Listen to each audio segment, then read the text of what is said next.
ಇಲ್ಲಿ ವೇದಿಕೆ ಮೇಲೆ ಕೋಕಿಲ ಹಾಗೂ ನಾನು ಜ್ಞಾನೇಶ್ ನರಹಳ್ಳಿ ಹಸಿರುಭೂಮಿ ಟ್ರಸ್ಟ್ನ ಅಧ್ಯಕ್ಷರು. ಇವತ್ತಿನ ಒಂದು ಉದ್ಯೋಗ ಮೇಳ, ಅದೇ ರೀತಿ ಮೇಲುಕೋಟೆಯಲ್ಲಿ ಸಂಜೆ 21, 22, 20 ಒಟ್ಟಿಗೆ ಸೇರಿಕೊಂಡು ಹೊಂಬಾಳೆ ನಾಟಕೋತ್ಸವ ಅಂತ ಡಿಸೆಂಬರ್ 21, 22, 23ನೇ ತಾರೀಕು ಮೇಲ್ಕೋಟೆಯಲ್ಲಿ ಈ ಕಾರ್ಯಕ್ರಮನ ಹಮ್ಮಿಕೊಂಡಿದ್ದಾರೆ. 3 ದಿನವೂ ನಾಟಕಗಳನ್ನು ಆಯೋಜನೆ ಮಾಡಿದ್ದಾರೆ. ರಂಗನಮನ ಅಂತ ಏನು ತಂದೆಯವರಂತ ಪೂಜ್ಯ KS ಪುಟ್ಟಣ್ಣಯವರಿಗೆ ನಾಟಕ ಅಂದರೆ ತುಂಬ ಇಷ್ಟ ಇತ್ತು.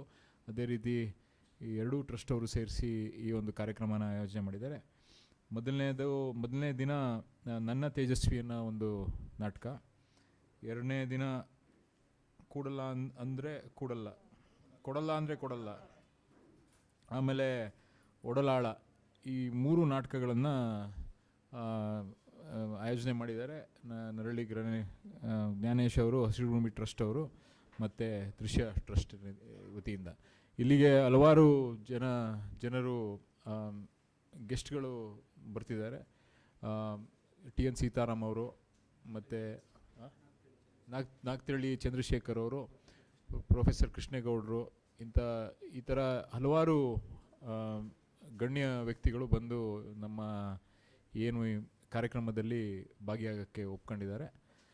ದಯವಿಟ್ಟು ನಿಮ್ಮ ಮೂಲಕ ನಾನು ಎಲ್ಲರಿಗೂ ಕೇಳ್ಕೊಳ್ಳೋದೇನೆಂದರೆ, ಈ ಒಂದು ಏನು 3 ನಾಟಕಗಳು ಏನು ನಾಟಕೋತ್ಸವ ಏನು ಆಯೋಜನೆ ಮಾಡಿದ್ದಾರೆ, ಇದಕ್ಕೆ ಎಲ್ಲರೂ ದಯವಿಟ್ಟು ಭಾಗಿಯಾಗಬೇಕು ಅಂತ ನಿಮ್ಮ ಮೂಲಕ ನಾನು ಕೇಳ್ಕೊಳ್ಳೋಕ್ಕೆ ಇಷ್ಟಪಡ್ತೀನಿ. ಇನ್ನು ವಿವರವಾಗಿ ಜ್ಞಾನೇಶ್ ಅವರು ಏನಾದರೂ ಹೇಳಿದ್ರೆ ಹೇಳ್ತಾರೆ. ಎರಡನೇದು ತಂದೆಯವರ ಹುಟ್ಟುಹಬ್ಬದ ದಿನ ಮತ್ತು ರಾಜ್ಯ ಏನು ಇದರದ್ದು ವಿಶ್ವ ರೈತರ ದಿನಾಚರಣೆಯಿಂದ ದಿನದಂದು 23ನೇ ತಾರೀಕು ಒಂದು ಉದ್ಯೋಗ ಮೇಳನೂ ಆಯೋಜನೆ ಮಾಡಿದ್ದೀವಿ. ಪಾಂಡವಪುರ ತಾಲೂಕಲ್ಲಿ TFSMS ಸಭಾಂಗಣದಲ್ಲಿ 23ನೇ ತಾರೀಕು. ಅವತ್ತು ಸುಮಾರು 45 ಸಂಸ್ಥೆಗಳು, ಎಲ್ಲ ಪ್ರೈವೇಟ್ ಸಂಸ್ಥೆಗಳು ಬರ್ತಾ ಇದ್ದಾರೆ.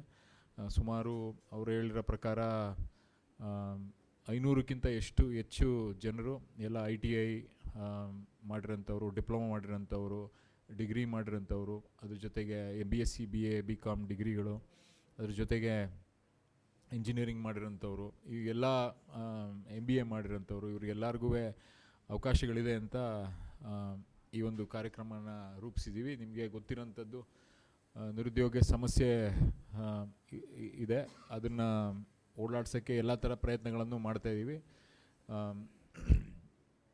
ಇದ್ರ ಜೊತೆಗೆ ಇಲ್ಲೇ 1-2 ಸಂಸ್ಥೆಗಳು ಪಾಂಡವಪುರದಲ್ಲೇ ಆಫೀಸ್ನ ಸೆಟಪ್ ಮಾಡೋಕ್ಕೆ ರೆಡಿ ಮಾಡ್ಕೊಂಡಿದ್ದಾರೆ. 2 ಸಂಸ್ಥೆಗಳು ಈಗಾಗಲೇ ಏನು ಟೆಕ್ ಓರಿಯೆಂಟೆಡ್ ಕೆಲಸಗಳನ್ನು ಪಾಂಡವಪುರದಲ್ಲೇ ಶುರು ಮಾಡಿದ್ದಾರೆ. ಸೊ ಅವತ್ತು ಅಲ್ಲಿ ರಿಕ್ರೂಟ್ಮೆಂಟು ಅಲ್ಲೇ ಆಗುತ್ತೆ. ಈಗಾಗಲೇ 1 ರೌಂಡ್ ರಿಕ್ರೂಟ್ಮೆಂಟ್ ಮಾಡಿದ್ದಾರೆ ಒಂದು ಸಂಸ್ಥೆ ಇಲ್ಲಿ. ಸೊ ಅದೇ ಒಟ್ಟು ಸುಮಾರು ಈಗೊಂದು ಉದ್ಯೋಗ ಮೇಳ ಒಂದೇ ಒಂದು ಸಂಸ್ಥೆ ಬಂದು ಕರೆಸಿ ಮಾಡಿದ್ವಿ. ಅದರಲ್ಲಿ ಸುಮಾರು 51-52 ಜನ ಸೆಲೆಕ್ಟ್ ಆಗಿ ಹೋಗಿದ್ರು. ಸುಮಾರು 170 ಜನ ಬಂದಿದ್ದರು. ಅದರಲ್ಲಿ ಅಷ್ಟು ಜನ ಸೆಲೆಕ್ಟ್ ಮಾಡಿ ಕಳಿಸಿದ್ವಿ. ಅದ್ರ ಜೊತೆ ಅವರು ಬರ್ತಿದ್ದಾರೆ. ಅದ್ರ ಜೊತೆಗೆ ಇನ್ನು 500ಕ್ಕಿಂತ ಹೆಚ್ಚು ಜನರು ಸೆಲೆಕ್ಟ್ ಮಾಡ್ಕೊಳ್ಳೋಕ್ಕೆ ವಿವಿಧ ಸಂಸ್ಥೆಗಳು ಎಲ್ಲಿ ಬೆಂಗಳೂರು, ಮೈಸೂರು ಇಂದ ಬರ್ತಿದ್ದಾರೆ. ಅದ್ರ ಜೊತೆ ಅದರಲ್ಲಿ 2 ಸಂಸ್ಥೆ ಪಾಂಡವಪುರದಲ್ಲೇ ಕೆಲಸನ ಸುಮಾರು 150-200 ಜನಕ್ಕೆ ಕೆಲಸನ ಪಾಂಡವಪುರದಲ್ಲೇ ಕೊಡೋಕ್ಕೆ ಆಯೋಜನೆ ಮಾಡಿದ್ದೀವಿ. ಅದ್ರ ಜೊತೆ ಇದು ಏನು KDEM ಅಂತ ಇದೆ, ಕರ್ನಾಟಕ ಸರ್ಕಾರದಿಂದ ಕರ್ನಾಟಕ ಡಿಜಿಟಲ್ ಎಕಾನಮಿ ಏನಿದೆ ಅದನ್ನು ಎನ್ಹ್ಯಾನ್ಸ್ ಮಾಡೋಕ್ಕೋಸ್ಕರ Tier 2, Tier 3, Tier 4 ಸಿಟಿಗಳಲ್ಲಿ ಉದ್ಯೋಗಗಳನ್ನು ಸೃಷ್ಟಿ ಮಾಡಬೇಕಂತ ಸರ್ಕಾರದ ಮಟ್ಟದಲ್ಲಿ KDEM ಅಂತ ಸಂಸ್ಥೆ, ಆ ಸಂಸ್ಥೆಯವ್ರ ಜೊತೆ ಕೆಲಸ ಮಾಡ್ತಾಯಿವಿ. ಆ ಸಂಸ್ಥೆ ಮೂಲಕ ಈ 2 ಸಂಸ್ಥೆಗಳು ಪಾಂಡವಪುರಕ್ಕೆ ಕರ್ಕೊಬರೋಕ್ಕೆ ಸಾಧ್ಯ ಆಯಿತು. ಇದರಿಂದ ಇನ್ನೂ ಹೆಚ್ಚು ನಮ್ಮ ಭಾಗಕ್ಕೆ ಉದ್ಯೋಗ ಸೃಷ್ಟಿ ಮಾಡೋಕ್ಕೆ ಎಲ್ಲ ಥರದ ಪ್ರಯತ್ನಗಳನ್ನು ಮಾಡ್ತಾಯಿವಿ. ಇದೊಂದು ಉದ್ಯೋಗ ಮೇಳ, ಆ ಭಾಗವಾಗಿ ಇದೊಂದು ಪ್ರಯತ್ನ ಅಷ್ಟೆ. ಮುಂದೆ ಇನ್ನೂ ಡೀಟೇಲ್ ಆಗಿ ಏನಾದರೂ ಹೇಳೋದಿದ್ರೆ ರಂಗನಮನದ ಬಗ್ಗೆ ಹೇಳಿ. ಎರಡನೇದು ಸೊ ಎಲ್ಲ ಥರ ಇದೆ. ಎಡೆಕೋ ಅಂತ ಒಂದು ಸಂಸ್ಥೆ ಇದೆ, ಅದ್ರ ಜೊತೆಗೆ ಟೆಕ್ನೋ ಟಾಸ್ಕ್ ಅಂತ ಒಂದಿದೆ, ಸುಮಾರಿದೆ. ಎಲ್ಲ ಲಿಸ್ಟ್ ಇದೆ ನಮ್ಮ ಹತ್ರ, ಬೇಕಾದ್ರೆ ಅದನ್ನೆಲ್ಲ ಕೊಡಬೇಕಂದ್ರೆ ಕೊಡಿ.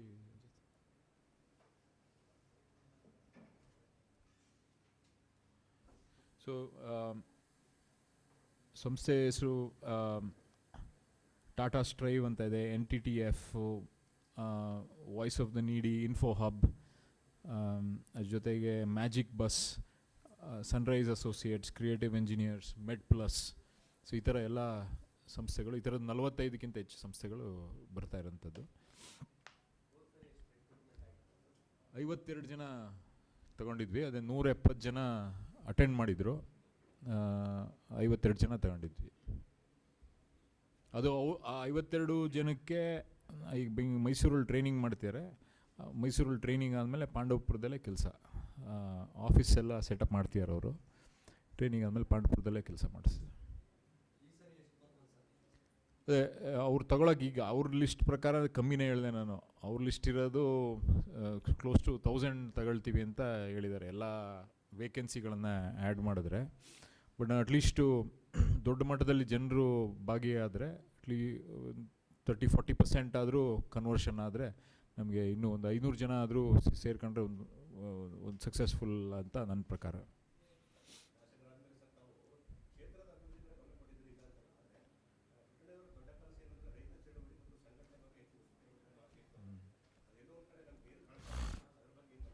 ಸೊ ಅದೇ ನಾನು ಒಳ್ಳೆ ಪ್ರಶ್ನೆ ಕೇಳಿದ್ರಿ. ಈಗ ಹೋರಾಟಗಳನ್ನು ಹಿಂದಿನಿಂದನೂ ಮಾಡ್ಕೊಂಬರ್ತಿರೋಂಥದ್ದು, ಆದರೆ ನಾವು ಗಮನ ಹರಿಸ್ತಿರೋಂಥದ್ದು ಹೋರಾಟಗಳ ಜೊತೆಗೆ ರಚನಾತ್ಮಕ ಕಾರ್ಯಕ್ರಮಗಳನ್ನು ನಾವು ಮಾಡಬೇಕಂತ ಆ ನಿಟ್ಟಿನಲ್ಲಿ ಕೆಲಸ ಮಾಡ್ತಾಯಿದ್ದೀವಿ. ಈಗ ಫಾರ್ ಎಕ್ಸಾಂಪಲ್ ಈಗ ನಾವು MSPನ ಕೇಳ್ತಾನೆ ಇದ್ದೀವಿ, 16 ವರ್ಷಗಳಿಂದ ಕೇಳ್ತಾ ಇದ್ದೀವಿ. ಕೇಂದ್ರ ಸರ್ಕಾರದಿಂದ ಒಂದಷ್ಟು ಕೊಟ್ಟಿದ್ದಾರೆ, ಅದ್ರ ಜೊತೆಗೆ ಸರ್ಕಾರ ಸ್ಟೇಟ್ ಅಡ್ವೈಸರಿ ಪ್ರೈಸ್ ಅಂತ ಬಡ್ಜೆಟಲ್ಲಿ ಸ್ವಲ್ಪ ರಿಸರ್ವ್ ಮಾಡಿ ನಮಗೆ ಕೊಡೋಂಥದ್ದು ಈ ಬಡ್ಜೆಟಲ್ಲಿ ಯಾವುದೂ ಇರಲಿಲ್ಲ. ಬಟ್ ರೈತರಿಗೆ ನಾವು ಯಾವ ಥರ ಬದುಕನ್ನು ಕಟ್ಕೊಡ್ಬೇಕು, ಅದ್ರ ಜೊತೆಗೆ ಅವ್ರು ಬೆಳೀತಿರೋ ಬೆಳೆಗೆ ಬೆಲೆ ಯಾವ ಥರ ನಿಗದಿ ಇನ್ನೂ ಹೆಚ್ಚಾಗಿ ಕೊಡಿಸ್ಬೇಕು ಅನ್ನೋದ್ರ ಬಗ್ಗೆ ಒಂದಷ್ಟು ಪ್ರಾಯೋಗಿಕವಾಗಿ ಕೆಲಸ ಮಾಡ್ತಾಯಿದ್ದೀವಿ. ಸೊಸೈಟಿಗಳನ್ನು, ಈಗ ಸೊಸೈಟಿ ನಿಮಗೆ ಪ್ರಶ್ನೆ ಕೇಳಿದ್ದಕ್ಕೆ ಕೇಳ್ತಾಯಿನಿ. ಈ ಸೊಸೈಟಿಗಳಲ್ಲಿ ಇವತ್ತು ನಿಮ್ಗೆ ಗೊತ್ತಿರೋಂಗೆ ಕೋಆಪ್ರೇಟಿವ್ ಸೊಸೈಟಿ ಪ್ಯಾಕ್ಗಳಲ್ಲಿ ನಾವು ಬರೀ ಗೊಬ್ಬರ ಸೇಲ್ ಮಾಡ್ತೀವಿ, ಸಾಲ ಕೊಡ್ತೀವಿ. ಅದು ಬಿಟ್ಟರೆ ಸರ್ಕಾರದಿಂದ ಬರೋಂಥ ಅಕ್ಕಿ ಏನಿದೆ ಇಷ್ಟು ಕೊಡ್ತೀವಿ ಅಷ್ಟೇ. ಅಷ್ಟು ಬಿಟ್ಟರೆ ಇನ್ನೇನು ಅದ್ರಲ್ಲಿ ನಾವು ಸೊಸೈಟಿಗಳು ನಡೀತಾ ಇರೋದೇನೆಂದರೆ 1.25% ಏನು ನಮಗೆ DCC ಬ್ಯಾಂಕಿಂದ ಸಿಗುತ್ತೆ, ಅಷ್ಟರಲ್ಲಿ ನಾವು ನಡ್ಸ್ಕೊಂಡು ಹೋಗ್ತಾ ಇರೋಂಥದ್ದು. ಅತಿ ಹೆಚ್ಚಾಗಿ ನಾವು ಡೆಪಾಸಿಟ್ಸ್ನ ಇನ್ಕ್ರೀಸ್ ಮಾಡ್ತಾರೆ. ಸೊ ಅದು ನಾವೇನು ಮಾಡಿದ್ದೀವಿ ಅಂತ ಹೇಳಿದ್ರೆ, ಈಗ ಒಂದು 4-5 ಸೊಸೈಟಿಗಳಲ್ಲಿ ರೈತರಿಂದ ನಾವೇ ಬೆಳೆಗಳನ್ನು ತಗೊಳಂಗೆ ಮಾಡಿದ್ದೀವಿ, ಖರೀದಿ. ಸೊ ನಮ್ಮ ಆಸೆ ಇರೋದೇನೆಂದರೆ MSP ಮತ್ತು APMC ಕೇಪಬಿಲಿಟೀಸ್ನ ನಾವು ಸ್ಥಳೀಯವಾಗಿ ಕೊಡಬೇಕು ಅಂತ. ಅಂದರೆ ಎಲ್ಲಿನ ಸ್ಥಳೀಯ ಅಂದರೆ ಒಂದು ಪಂಚಾಯತಿ ಮಟ್ಟದಲ್ಲೇ ನಾವು ಕೊಟ್ಟು ಅದಕ್ಕೆ ಉಪ ಉತ್ಪನ್ನಗಳನ್ನು ಯಾವ ಥರ ಮಾಡಿಸ್ಬೇಕು, SHGಗಳಿಗೆ ಅತಿ ಹೆಚ್ಚು ಗಮನ ಕೊಡ್ತಾಯಿದ್ದೀವಿ. ಅದ್ರ ಜೊತೆಗೆ ರೈತರು ಬೆಳೀತಿರೋ ಪದ್ಧತಿಗಳನ್ನು ಬದಲಾವಣೆ ಮಾಡ್ಸೋಕ್ಕೆ ನಾವು ಎಲ್ಲ ಕಡೆ ಕೆಲಸ ಮಾಡ್ತಾಯಿದ್ದೀವಿ. ಸೊ ಅಂದರೆ ಆ ಥರ ಮಾಡಬೇಕನ್ನೋದು ನನ್ನ ವೈಯಕ್ತಿಕವಾಗಿತ್ತು. ಅದ್ರ ಜೊತೆಗೆ ಹಿರಿಯರೆಲ್ಲ ಇದ್ದಾರೆ, ಹೋರಾಟ ಮಾಡ್ಕೊಂಬಂತಿರೋದು, ಅದ್ರ ಪ್ರಕಾರ ಅದನ್ನು ನಡ್ಸ್ಕೊಂಡು ಹೋಗ್ತಾ ಇದ್ದಾರೆ. ಹಿಂದೆ ಅಷ್ಟು ದೊಡ್ಡ ಮಟ್ಟದಲ್ಲಿ ಇಲ್ಲದೆ ಇರ್ಬೋದು ನೀವು ಹೇಳ್ದಂಗೆ, ಆದರೆ ಇದ್ರ